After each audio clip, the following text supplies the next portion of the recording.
The dying light of Nexus Prime's unstable sun cast everything in shades of amber and gold as Captain Alexei Volkov's transport descended through the atmosphere of a world whose time had run out. His mission parameters were straightforward enough: negotiate the evacuation of Queen Zarathul and any surviving population before stellar collapse made the entire system uninhabitable. What the briefings hadn't prepared him for was landing on a planet where survival had become something far more complex than simply avoiding radiation exposure. The crystalline palace rose from the planet's surface like a monument to architectural impossibility, its spires reaching toward the failing star with defiant beauty that spoke of a civilization that had refused to accept its fate even when faced with cosmic forces beyond any individual's ability to control. But as Alexei's enhanced sensors swept the structure, they detected something that made his tactical systems register anomalies that shouldn't have been possible. "Aria, confirm bio-readings," he subvocalized to his mission AI, studying data that painted a picture of a palace filled with life signs that operated according to patterns no conscious beings should display. Approximately 3,000 biological signatures detected, Aria replied with characteristic precision. All exhibiting identical neural activity patterns consistent with advanced conditioning protocols. "Captain, these readings suggest the presence of beings who are biologically alive but cognitively inactive." "Inactive how?" Alexei asked, though his military training was already providing frameworks for understanding situations where biological function continued despite the absence of individual consciousness. "Neural patterns indicate motor function, basic sensory response, and learned behavioral execution," Aria explained with the clinical detachment that marked her analysis of potentially disturbing data.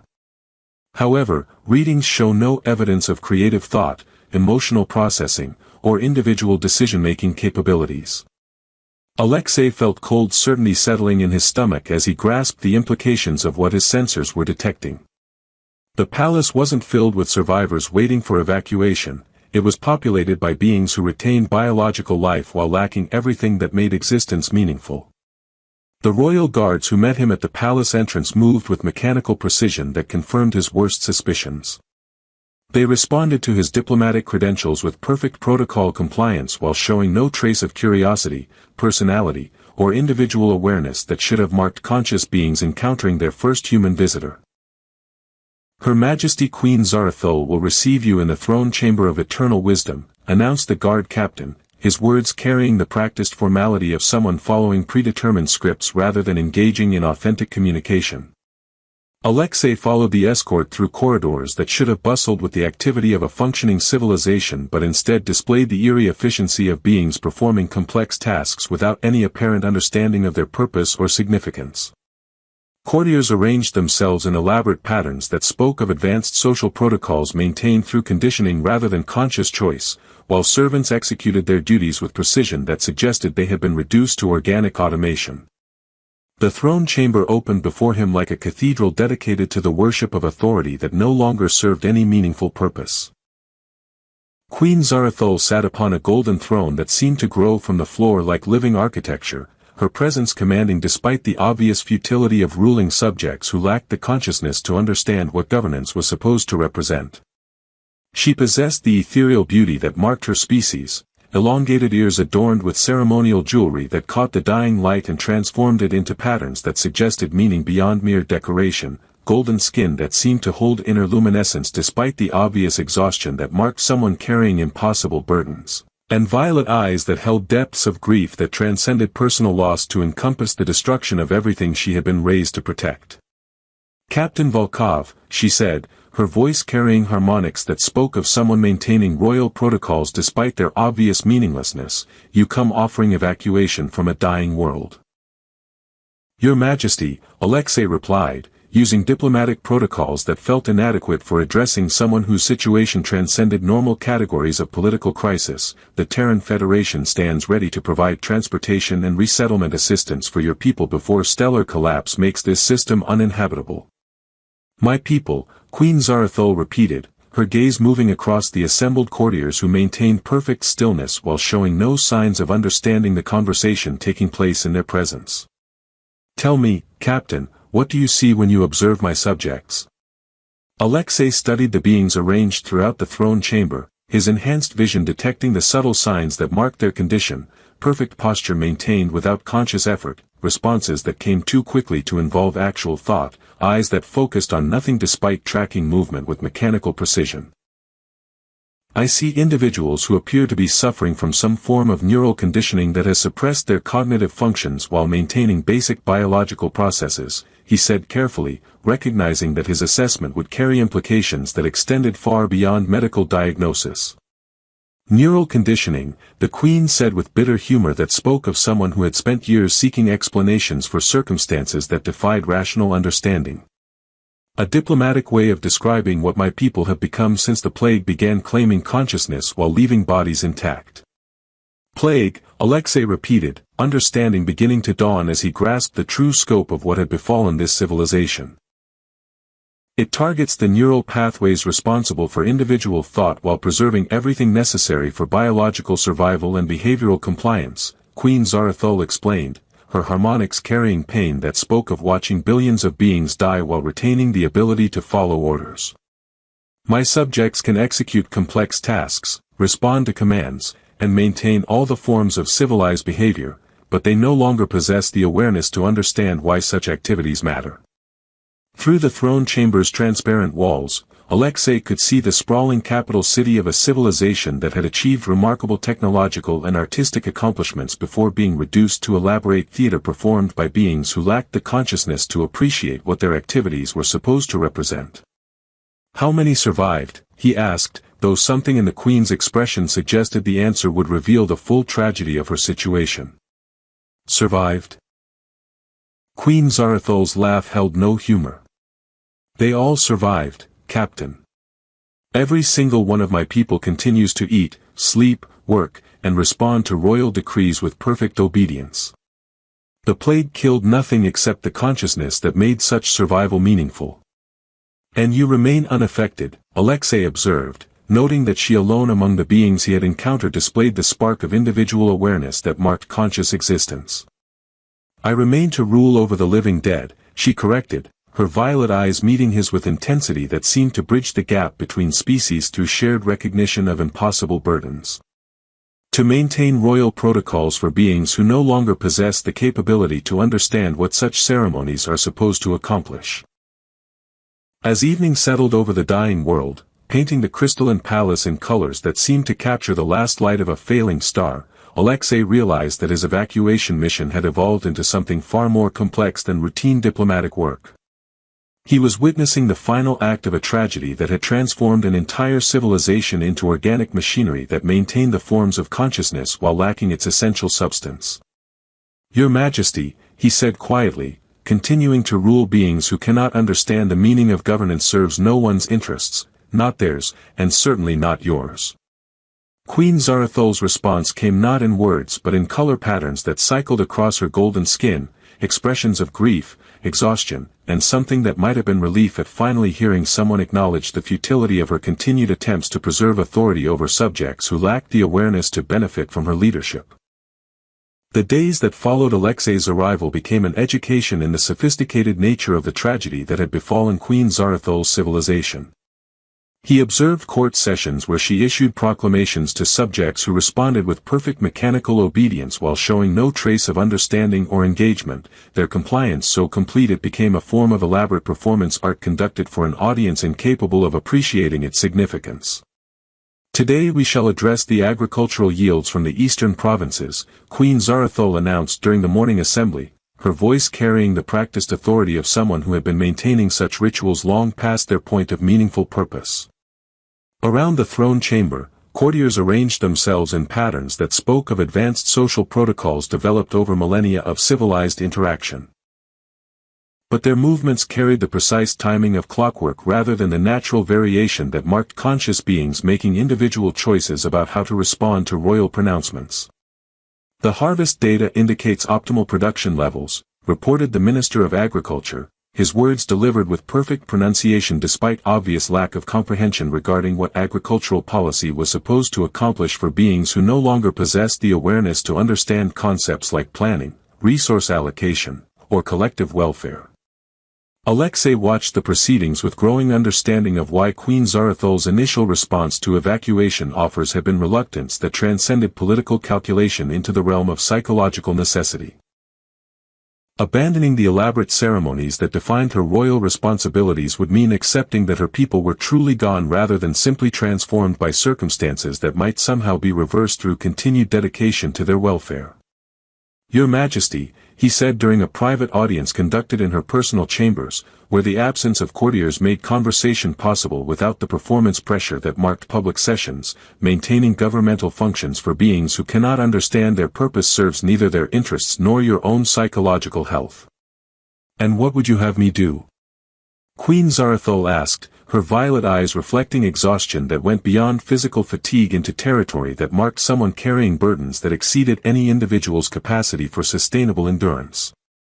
"Abandon my responsibilities to beings who depend on royal guidance, even if they lack the consciousness to appreciate its significance.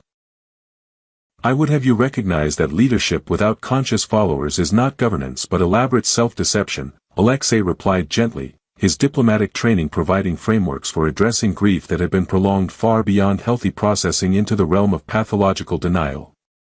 Queen Zarathol moved to the chamber's observation wall, studying the capital city that sprawled below them in patterns that suggested careful urban planning maintained by beings who continued executing complex social functions despite lacking the awareness to understand why such activities mattered. "They built this," she said quietly, gesturing toward architectural marvels that represented centuries of cultural development and artistic achievement. "My people created beauty that transcended mere functionality, philosophy that explored the deepest questions of existence, art that captured aspects of consciousness that other species never imagined possible. And now they maintain those achievements through mechanical repetition rather than creative understanding," Alexei observed, joining her at the observation wall to study a civilization that had been reduced to museum exhibit curated by beings who lacked the consciousness to appreciate what they were preserving. "Every morning, I issue decrees that they execute with perfect precision," Queen Zarathol continued, her harmonics carrying pain that spoke of years spent refusing to accept losses that exceeded her ability to prevent or reverse. "Every evening, I hold audiences where they report on activities that serve no purpose except maintaining the illusion that consciousness can be preserved through royal protocols. And every day, the performance becomes more hollow because the audience lacks the awareness to understand what the ceremony is supposed to represent," Alexei said, recognizing the psychological trap that had kept her imprisoned in meaningless authority longer than any rational assessment of the situation would justify. Through the chamber's walls, they could observe the daily activities of a civilization operating according to behavioral patterns that had been developed by conscious beings but were now maintained by organic automation, farmers tending crops with perfect technique while showing no understanding of agriculture's relationship to survival, artists creating works that displayed technical mastery while lacking any trace of creative inspiration, scholars conducting research that followed proper methodology while producing results that served no identifiable purpose. "The plague didn't just steal their consciousness," Queen Zarathol said, her voice carrying recognition that seemed to be emerging in real time as she processed concepts that years of denial had prevented her from acknowledging. "It transformed them into perfect subjects who follow every royal decree without question, criticism, or individual interpretation. Making you the ruler of beings who cannot benefit from leadership because they lack the consciousness to understand what governance is supposed to accomplish," Alexei confirmed, watching her work through implications that would reshape her understanding of her continued role as monarch. "I've been maintaining elaborate theater for an audience that cannot appreciate the performance," she realized aloud, her golden skin cycling through color patterns that suggested profound psychological revelation was occurring. "Preserving authority over subjects who respond to commands through conditioning rather than choice.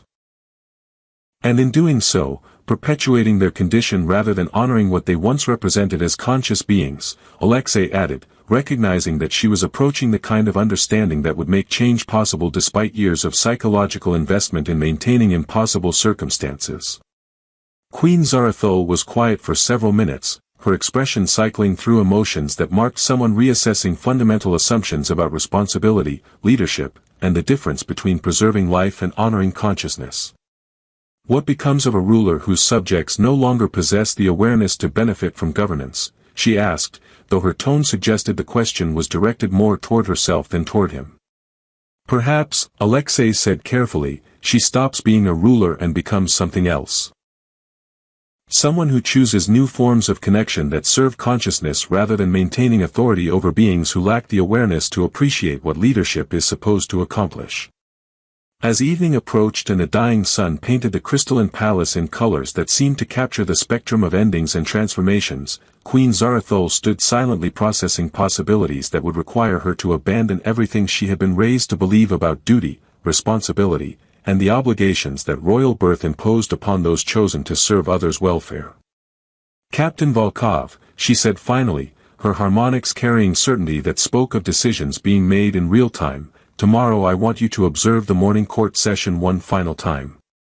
And then we discuss alternatives to maintaining authority that serves no one's actual interests."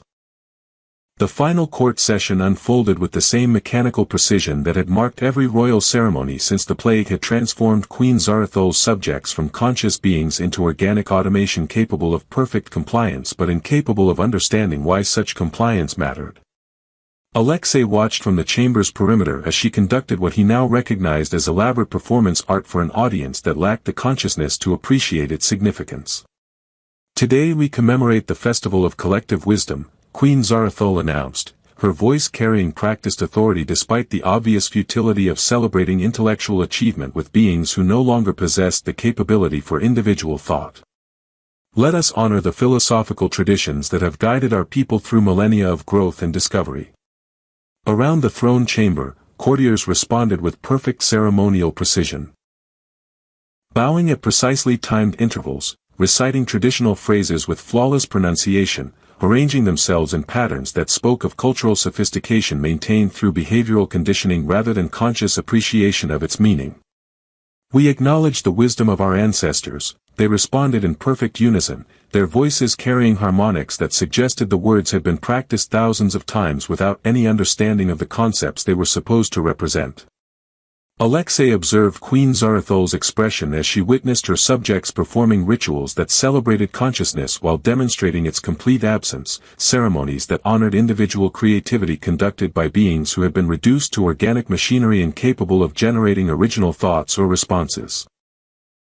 "The philosophical frameworks developed by our scholars shall guide our continued cultural development," she continued, issuing proclamations about intellectual advancement to beings who could execute complex behavioral sequences but lacked the awareness to understand what intellectual development was supposed to accomplish. "We commit ourselves to continued learning and growth," the courtiers replied, their words delivered with perfect timing despite obvious absence of any commitment to concepts they could no longer comprehend.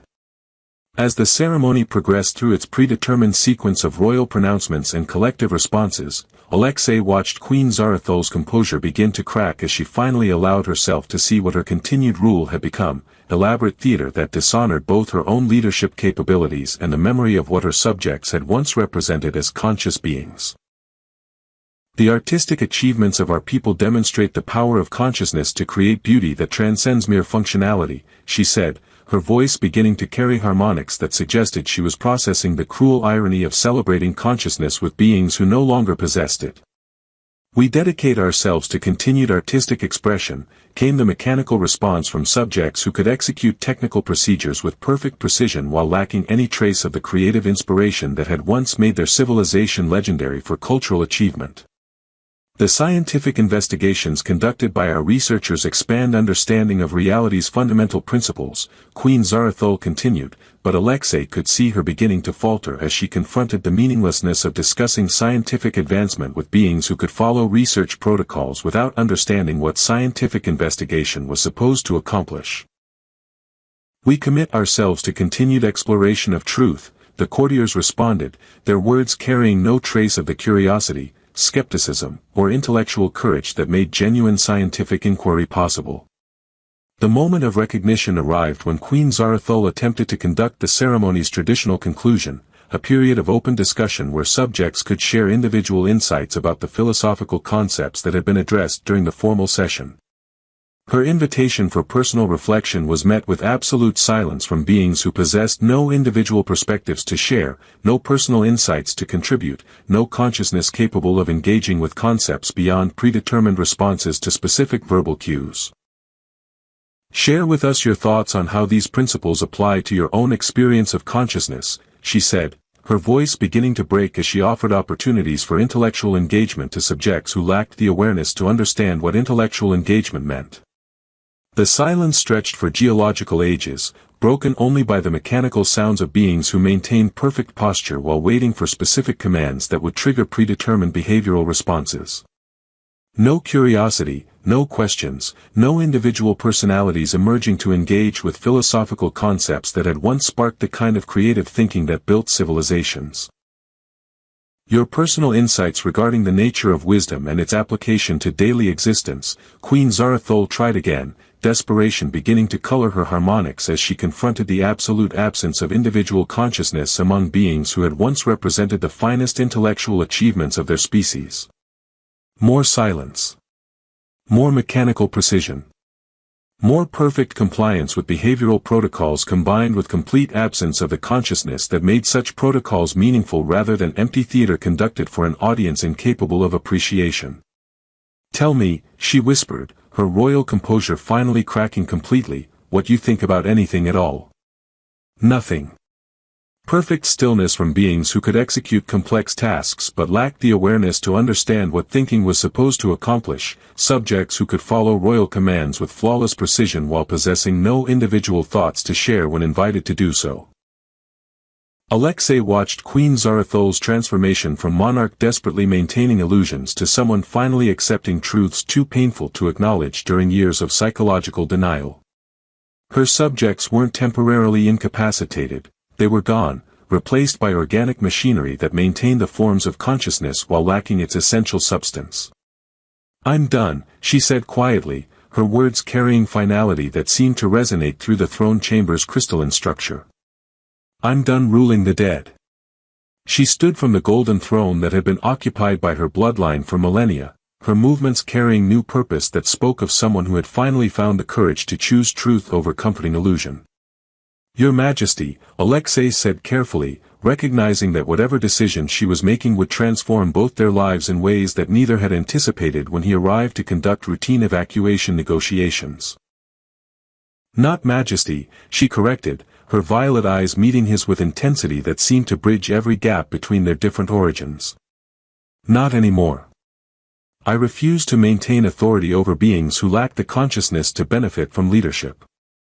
Around them, the courtiers maintained perfect stillness, their conditioning apparently including protocols for responding to unusual royal behavior through passive observation rather than active intervention. They would continue standing in perfect formation until specific commands triggered predetermined responses, organic machinery waiting for input that would activate behavioral programs developed by conscious beings who no longer existed. "What will you do?" Alexei asked, though something in her expression suggested she had already decided on courses of action that would require more courage than maintaining failed authority had ever demanded.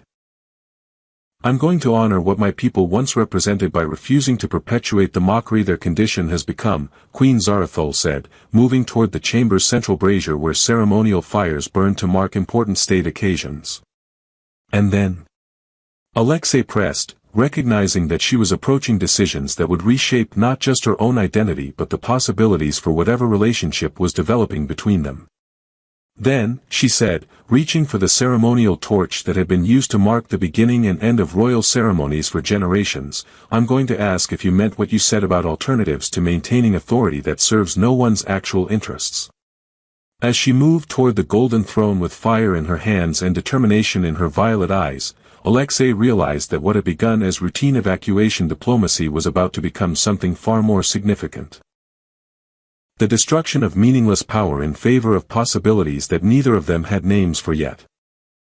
The flames caught the golden throne with eager hunger, centuries of accumulated authority transforming into smoke and ash while Queen Zarathul stood watching with calm determination that spoke of someone who had finally found the courage to choose destruction over meaningless preservation. The fire spread quickly through the ceremonial artifacts that had defined her royal identity, the crown that connected her neural patterns to planetary networks that no longer carried conscious thought, the scepter that symbolized power over beings who lacked the awareness to understand what such power was supposed to accomplish, the elaborate ceremonial robes that marked her as ruler of subjects who could no longer benefit from governance. Centuries of tradition, Alexei observed, watching priceless artifacts burn while the former queen showed no trace of regret at destroying symbols of authority that had become meaningless through circumstances beyond any individual's ability to control. Centuries of illusion, Zara corrected, her voice carrying new freedom that came from abandoning pretenses that had imprisoned her in meaningless duty longer than psychological health could sustain. I've been maintaining elaborate theater for an audience incapable of appreciation, preserving power that served no one's actual welfare. The courtiers remained in perfect formation despite the obvious destruction of their ceremonial focal point, their conditioning apparently including no protocols for responding to the elimination of royal authority. They would continue standing in precise patterns until specific commands triggered predetermined responses, organic machinery waiting for input that would never come from someone who had chosen to abandon the role of providing such direction. Your people, Alexei said carefully, studying the beings who maintained perfect stillness while their entire governmental structure literally burned around them, are gone, Zara replied with finality that spoke of acceptance finally achieved after years of denial. What remains are biological processes maintaining behavioral conditioning developed by conscious beings who no longer exist. I cannot serve their welfare because they no longer possess the awareness to benefit from service.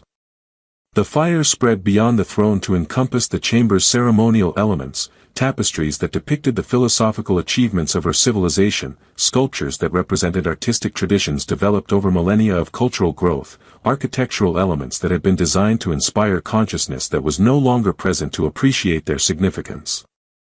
Destroying the palace won't restore their awareness, Alexei pointed out, though something in her expression suggested she understood this better than anyone.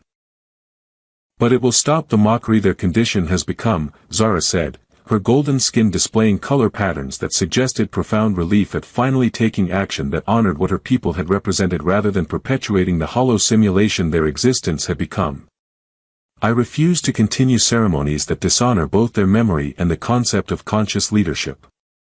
As flames began consuming the throne chamber's crystalline walls, creating patterns of light that transformed destruction into something approaching art, Zara moved toward Alexei with steps that carried her away from everything she had been raised to believe about duty and responsibility toward possibilities that neither of them had adequate frameworks for understanding. Captain Volkov, she said, though her tone suggested she was addressing him as an individual rather than as a representative of official authority, when you offered alternatives to maintaining power that serves no one's interests, what did you have in mind? Partnership, Alexei replied honestly, recognizing that the burning palace around them had created circumstances where complete honesty was the only viable approach to whatever was developing between them. Connection based on shared consciousness rather than political hierarchy, cooperation that serves awareness rather than maintaining authority over beings who lack the capability to benefit from governance. Partnership between a former queen and a human captain, she said, testing how the concept sounded when applied to their specific circumstances. Collaboration that transcends the political boundaries our respective cultures have drawn between possible and impossible forms of relationship. Collaboration that serves consciousness rather than serving power structures that have become meaningless through circumstances neither of us created, Alexei confirmed, watching her process possibilities that would require both of them to abandon everything their respective training had taught them about appropriate relationships between diplomatic officials and foreign royalty. Zara moved closer, her presence seeming to affect the very air around them despite the obvious chaos of a burning palace that had once represented the pinnacle of architectural and cultural achievement. What you're offering transcends evacuation assistance, she observed, her violet eyes meeting his with intensity that seemed to create direct connections between their consciousness despite the obvious differences in their evolutionary development. What I'm offering, Alexei said, feeling certainty that surprised him with its clarity, is recognition that some connections matter more than the political protocols designed to prevent them, that consciousness seeks understanding regardless of the species barriers that governments use to maintain artificial separation between beings who share fundamental values.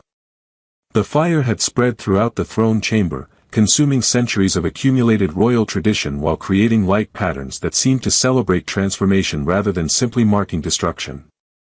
Through the burning walls, they could see the capital city continuing its mechanical functions, beings maintaining complex social activities through behavioral conditioning while lacking the awareness to understand what such activities were supposed to accomplish. "Take me with you," Zara said, her words carrying weight that transformed simple request into something approaching formal alliance between individuals who had chosen to abandon their assigned roles in favor of partnership that transcended the boundaries their respective cultures had drawn between acceptable and forbidden forms of connection. "Not as evacuation assistance," Alexei clarified, recognizing that what she was proposing extended far beyond humanitarian aid into territory that would challenge assumptions about the nature of relationships between humans and aliens who discovered they shared compatible approaches to consciousness and value systems. As partnership between equals who choose cooperation over isolation, she confirmed, her harmonics carrying certainty that seemed to make the burning palace around them feel like celebration rather than destruction. As connection that serves the development of awareness rather than maintaining authority over beings who lack the consciousness to appreciate what leadership is supposed to accomplish. When she reached for his hand, the contact created immediate recognition that what was developing between them transcended diplomatic protocol, species loyalty, or the careful boundaries that first contact situations were designed to maintain between representatives of different civilizations. Together, Alexei said, feeling their connection settling into configuration that would allow them to build something new from the ashes of everything that had been destroyed by circumstances beyond any individual's ability to control. Together, Zara agreed, her voice carrying harmonics that seemed to incorporate both human and alien communication patterns through their shared recognition that consciousness itself was more precious than any political tradition or cultural barrier that tried to limit how awareness could connect with compatible awareness. As they departed the burning palace, leaving behind the mechanical precision of beings who maintained perfect social functions while lacking the consciousness to understand their significance, both understood that what had begun as routine evacuation diplomacy had become something far more profound, the creation of partnership that transcended species barriers through shared commitment to serving consciousness rather than preserving meaningless authority. The fire would consume the symbols of power that had become hollow through circumstances that transformed subjects into organic machinery, but what was beginning between them would prove that some connections were powerful enough to bridge any gap between minds that chose understanding over isolation, cooperation over conquest, and love over the artificial boundaries that politics drew between beings whose consciousness had learned to recognize its own essential nature regardless of the evolutionary paths that had shaped its particular form of awareness. Behind them, the palace burned with light that seemed to mark endings and beginnings simultaneously, destruction that honored what had once been meaningful by refusing to perpetuate simulations that dishonored both memory and possibility. Ahead lay partnerships that neither species had developed protocols for navigating, connections that would challenge every assumption about the boundaries between human and alien while proving that some bonds transcended every barrier except the ones individuals chose to maintain through willful blindness to their shared potential for creating new forms of relationship that served consciousness rather than limiting it.